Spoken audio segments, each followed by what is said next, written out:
Liberians head to the polls Tuesday in a presidential election that is expected to test the nation's fragile peace 8 years after the end of a bloody civil war.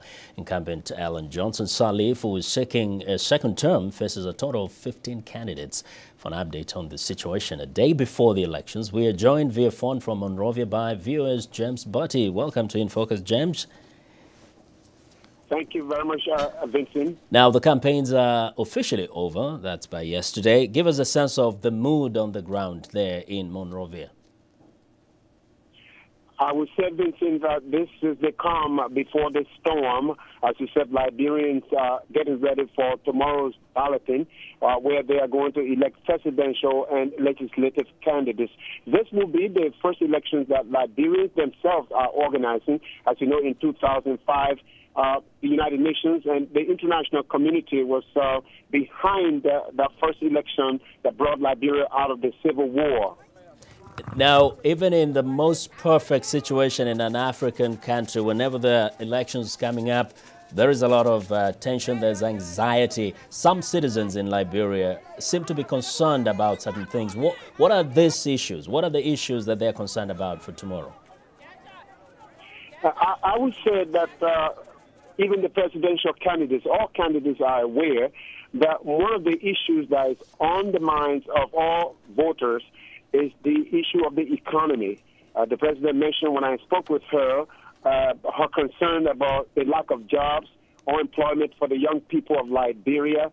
People are also concerned about what they see as corruption here.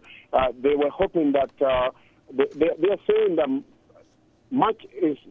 very little is being done for to fight corruption, and so they are hoping that whoever is elected, whichever candidate is elected, that they will focus more on the fight against corruption. You know, some felt that Madam Sirleaf getting the Nobel Peace Prize will boost her chances of being re-elected. But let's just take a listen to what she says regarding that. At the end of the day, it will not have any effect on our elections because the Liberian people will choose who they want to choose on the basis of the many years of knowing who we are and what we have done. That's how they will choose. They will not choose because of any Nobel Peace Prize.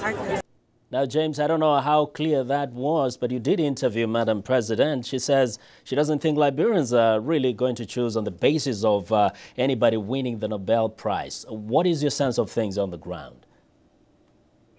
Vincent, that same question was posed to the ECOWAS observer mission here.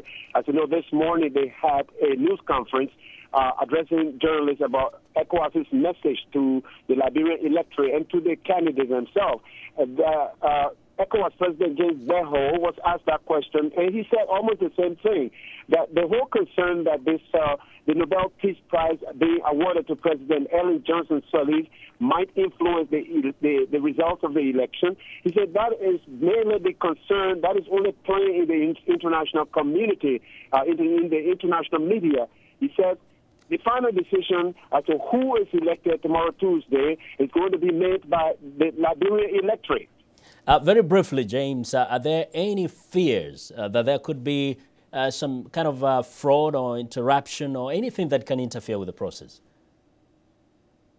I did bring up the question someone asked today to the ECOWAS president, and whether ECOWAS has had any inclination or indication of the possibility of violence. And as they put it here, where there's smoke, there is fire.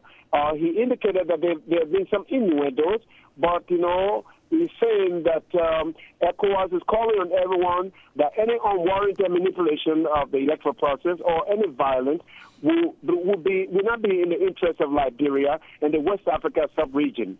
Well, thanks a lot, James, for giving us those insights. James Butty of the Voice of America joined us from Monrovia in Liberia.